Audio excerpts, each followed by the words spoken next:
আসসালামু আলাইকুম everyone, welcome back to my channel recipes by Roxy. আজ আমি আপনাদের সাথে ভিন্নধর্মী একটি সেমাইয়ের রেসিপি শেয়ার করব। বর্তমানে এই সেমাইয়ের রেসিপিটি খুবই জনপ্রিয়, ছোট বড় সকলের কাছে। এর নাম হচ্ছে নবাবী সেমাই। এই সেমাইটি খেতে অসাধারণ স্বাদের হয়ে থাকে। এই নবাবী সেমাই খাবার পর এর স্বাদ মুখে লেগে থাকে। চলুন তাহলে আর কথা না বাড়িয়ে নবাবী সেমাই তৈরি করে ফেলি। চুলার আঁচ মিডিয়াম লো করে কড়াই বসিয়ে দিয়েছি। এখন কড়াইতে 4 টেবিল চামচ ঘি দিয়ে দিচ্ছি।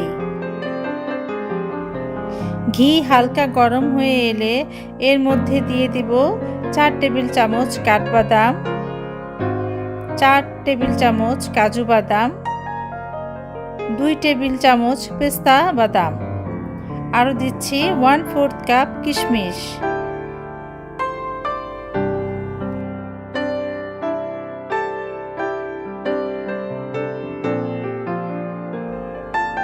এখন বাদাম কিশমিশগুলোকে হালকা ভেজে নিব।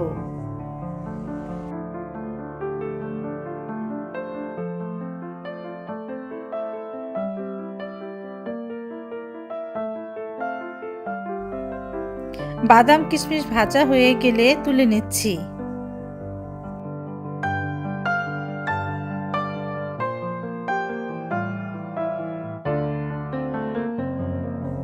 এখন ওই একই ঘিয়ের মধ্যে দিয়ে দিচ্ছি 600 গ্রাম লাচ্ছা সেমাই। আমি আজকে সেমাইয়ের পরিমাণটা বেশি নিয়েছি, কারণ বাসায় আজকে আমার অনেক গেস্ট আসবে।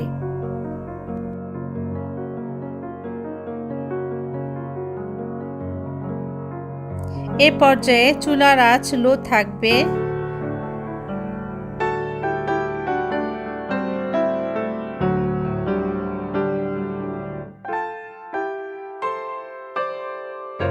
একটু নেড়ে দিয়ে দিচ্ছি 1 কাপ চিনি।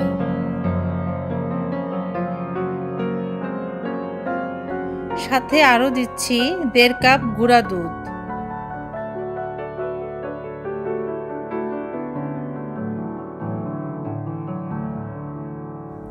এখন সেমাই, চিনি ও গুঁড়া দুধ ভালো করে মিশিয়ে আস্তে আস্তে ভাজতে থাকবো।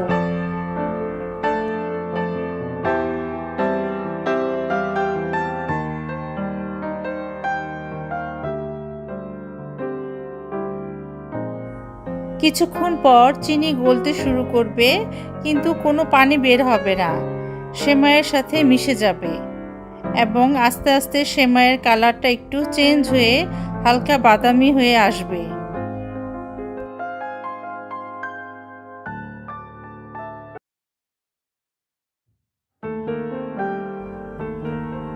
সেমাই ভাজা হয়ে গিয়েছে।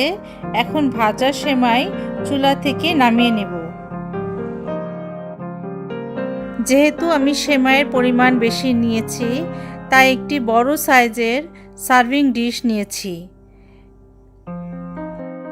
এর মধ্যে অর্ধেক ভাজা সেমাই এই ডিশের ভিতরে বিছিয়ে দিব। ভালো করে সমান করে বিছাতে হবে।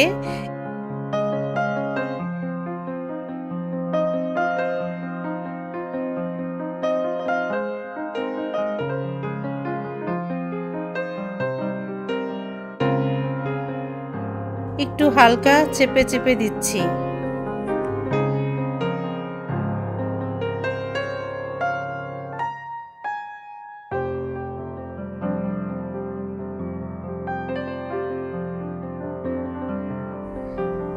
এখন কড়াইতে 6 কাপ লিকুইড ঘন দুধ নিয়েছি। আমি পাউডার দুধকে পানির সাথে মিশিয়ে ঘন করে গুলিয়ে নিয়েছি। এখন এর মধ্যে 1.5 কাপ কাস্টার্ড পাউডার দিয়ে দিচ্ছি। আমি কিন্তু এখন চুলা অফ করে রেখেছি।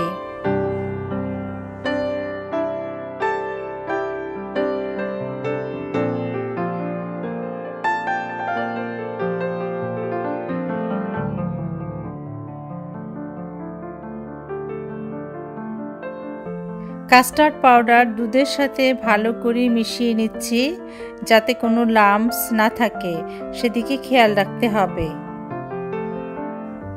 কাস্টার্ড পাউডার ভালো করে মিশানো হয়ে গেলে 1.5 কাপ কনডেন্স মিল্ক মিশিয়ে নিব।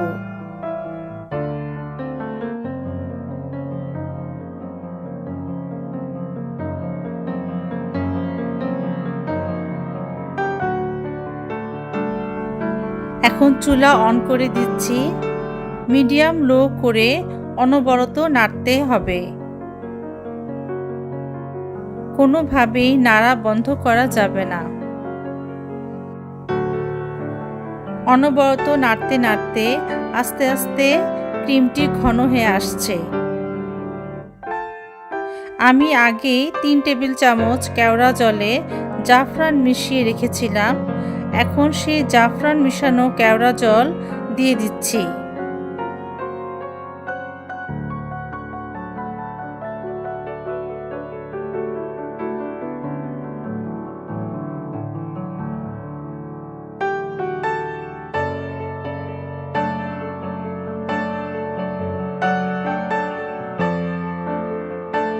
ক্রিম অনেকখানি প্রায় ঘন হয়ে এসেছে।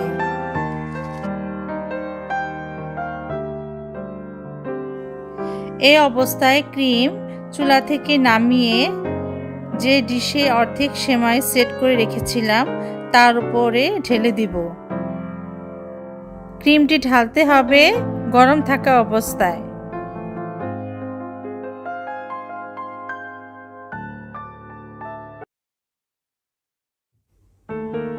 এখন ক্রিমের উপর বাকি যে ভাজা সেমাই ছিল সেগুলো ছড়িয়ে দেব।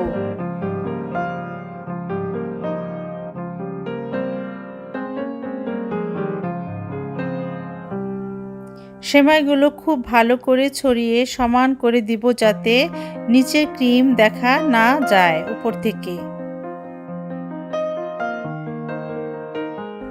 এখন আগে থেকে ভেজে রাখা বাদাম কিশমিশগুলো সেমাইয়ের উপরে ছড়িয়ে দিচ্ছি।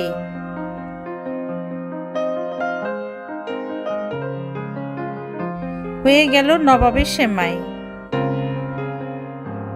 নবাবের সেমাই এর ক্রিমটা যখন পুরোপুরি নর্মাল টেম্পারেচারে আসবে, তখন আমি সেমাইয়ের ডিশটাকে ফ্রিজের নর্মাল চেম্বারে রেখে দিব 2 থেকে 3 ঘন্টা। নবাবী সেমাই ঠান্ডা খেতে হয়, কারণ এই নবাবী সেমাই ঠান্ডা ঠান্ডা খেতে ভীষণ টেস্টি হয়। 3 ঘন্টা পর আমি ফ্রিজ থেকে বের করে নিয়েছি নবাবী সেমাই। এই সেমাইয়ের নিচের লেয়ারটা হয় কিছুটা নরম ও উপরের লেয়ারটা হয় একটু ক্রিস্পি, আর ভিতরে ক্রিমটা খেতে অসাধারণ মজা হয়। আশা করি আজকের এই নবাবী সেমাইয়ের ভিডিওটি আপনাদের কাছে ভালো লেগেছে। ভালো লেগে থাকলে লাইক ও শেয়ার করবেন প্রিয়জনদের সাথে। আর যারা আমার চ্যানেলটিকে এখনও সাবস্ক্রাইব করেননি, তারা চ্যানেলটিকে সাবস্ক্রাইব করে পাশে থাকবেন। আপনারা সবাই অনেক ভালো থাকবেন। আল্লাহ হাফেজ।